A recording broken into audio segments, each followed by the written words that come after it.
Well, hello everybody, and welcome back to G-Bear's Off-Grid Ways, a homestead in the desert. Look at that sky. I thought it was going to rain today. That came right over me. Never did anything, but it looks like it might be raining over there, or they might get some. We are supposed to have a chance of rain sometime this week, but it wasn't supposed to be this early in the week. And we'll see what happens with that. I hope to see some rain come, because that'd be a nice thing. Because I'd fill up a couple of totes with some good rain. Anyway, I'm over here by the battery room. I got 3 of the batteries out that were bad. Why 3? Because they're 6-volt batteries. I tie them together in series to make a 12-volt. So that would be 12, but that's still only 6. Well, the reason is, when I was in town this morning, I stopped by California Batteries, where I got these other used batteries, and I checked to see if they had any of these, because I knew I had 3 of them that were bad. Those 2 are really just stone, and that one has 1 bad cell in it, the cell closest to us. I just made those handles for it because it had no handles to carry it, and it was a pain in the neck, so I made those handles to go in there and be able to pick it up. And that one will be going back for a core charge. It's like $22 each for these on core charge. These are the big L batteries, the L16s. And so I walked in and I said, yeah, I need 1 more of those. And they said, yeah, we got one. So look at this. That thing almost looks new. And I checked all of the cells up. I checked all of the specific gravity in the cells, and they're right up their peak. So I got that switched over today. And of course, these 2 right here are for those other 2 that are out there. That's where they go. And they did have 2 others, but I just didn't have the cash for them. But I think that what I'm going to do is just put them on a credit card and pay them off over time, which will be more expensive, but they're only $80 a piece. So if I can get the $160 more and put those other 2 back in there, then I'll be in good shape with power on this side of the bank. And then that one with the X on it, I'm still waiting for them to get a replacement for that one, so I can pull that one out of there. That's got 1 bad cell in it. But what happens is, after the sun sets, that 1 weak battery in the group, and over here I had 3 weak batteries, but the total 4 weak batteries, for those of you who don't know about batteries, the weakest battery will draw the power out of all the other batteries down to its level. So you don't want to ever have a bad battery in this for as long as you can, as quick as you can get them out of there and replace. That's the way to go, because what it does is, as soon as the sun sets and the solar's not bringing in any more power, this one starts sucking the power out of all of these others that are good. So it drops the power pretty quickly. The sun is just getting ready to set now, but it's I still got 12.8 in here, and I've got 12.8 on both of these now. And before, when I had that 1 bad one in here, still in that group, I had taken these out last week, but I had that 1 bad one with 1 bad cell in it still in that group, because I had to have a 12-volter there, and that one would start sucking it down. At this time, I would be at 12.2. So seeing 12.8 in there is a good thing. Once I get that one changed out and get those 2 back in there, I'll be up at 12.8, 12.9, all the way into the darkness until I start using power inside. Last week when Andy was here, I actually fired this thing up and had to do a charge, because the batteries were pretty low in the afternoon, and I was going into the sun was still up, and I was going into 12.2 at that point. So I said, no, I better go fire that thing up. So I did, and ran it for a couple hours, and had the batteries up at 13.8, 13.9, no problem. In less than an hour, it was up there just perfect. So I know my generator works, and that's a good thing. I just got to get those other bad batteries out of there and get something from there. So I got the tarp up here just in case we do get the showers they say we're going to get. And I got it set up to where I got a bucket right here. And a hook holding this part of the tarp down, so this will actually work as a rain catch, and maybe I can fill up an extra 5-gallon pail with some water while I'm at it. So we'll see what happens with that. I don't know if I might have to put a rock in that bucket just to hold it in place until it gets some water in it. But the other thing I did was, well, besides going to town and pulling that battery out, I got my hose bib into this system. I got to replace a seal in that hose bib. It's leaking right at the shaft. So I'm going to close that off right over there so that doesn't drip all night long. And I got my T-valve in there so I can shut that off, and it's in the shut off position now.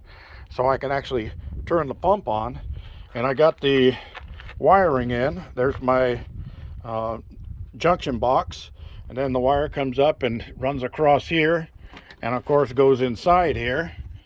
And then there's the switch right there, which I will probably end up either putting it right through the door right here or put it through that back panel on the other side so that I can operate it from the other side over there without having to come over here and open and close the door all the time. But yeah, still got 13.1 in this system, so doing great on there. And the sun just peeked out again from the clouds just before it's going down over there. But you can see there's dark clouds moving in. We'll see if any rain comes out of it. Looks like they might be getting some up over there.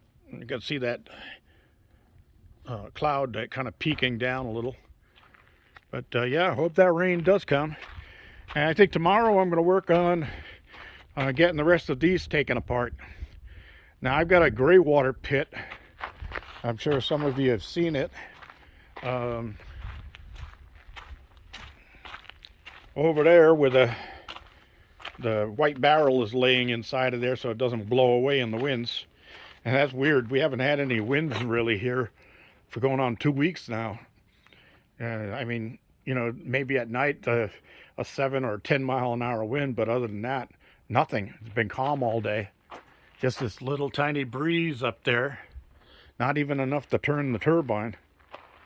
And anyway, I got my rutabaga seeds in the ground in there and got everything watered because that's what I'm draining the tote-cuzzi right now for the winter. So I'm using that water. I let all the chlorine burn off of it so that I'm not putting too much chlorine into my garden. And now I'm using that water to water the garden whenever it needs to be watered. I got everything soaked down really well. I fertilized my apple trees and stuff, and boy, did they like that. They've got a whole bunch of new growth just sprouted out on them. I'll show that to you in another episode. And then over here, the chickens have kind of calmed down. And there's a little gray girl. She just got in right with the other ones, and she doesn't have any problem. They don't try to attack her or anything.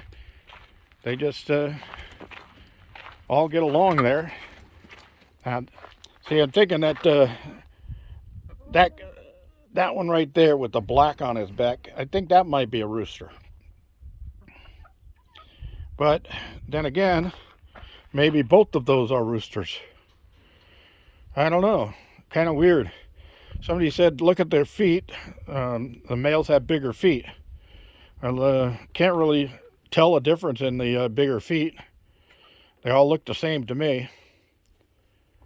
But they're starting to get along together. It took about an hour yesterday, and they finally calmed down in here. And that's Rhode Island Red, and the rest are New Hampshire Reds. That's old Reddy that's been here with Brewster for a long time. I got Reddy and Brewster for my neighbor. After the cougar had killed all my chickens in that one attack.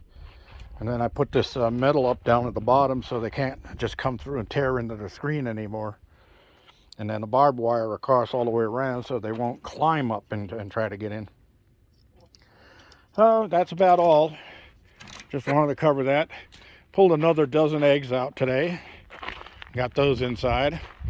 I think tomorrow I'll probably after I run in and get those other 2 batteries at the battery place, I think I'm going to get those pallets apart, and then I want to use some of those pallets to build a bridge cover over the top of my gray water pit, just so that there's no hole to fall in.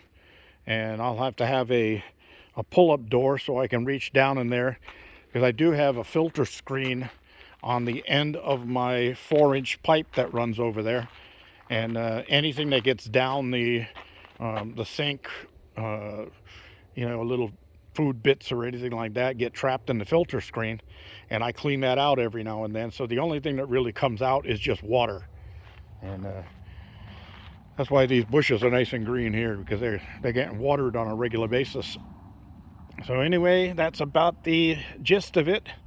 I've got a couple of videos to do with some new products that I've received, and I got another product on its way that I'll be doing a video on. And I'm going to contact another metal detector company. I just got information on this metal detector company that has a unit that has all of the professional features in it, but it's still only like $250. And it's got a really good rating from everything I've read on it.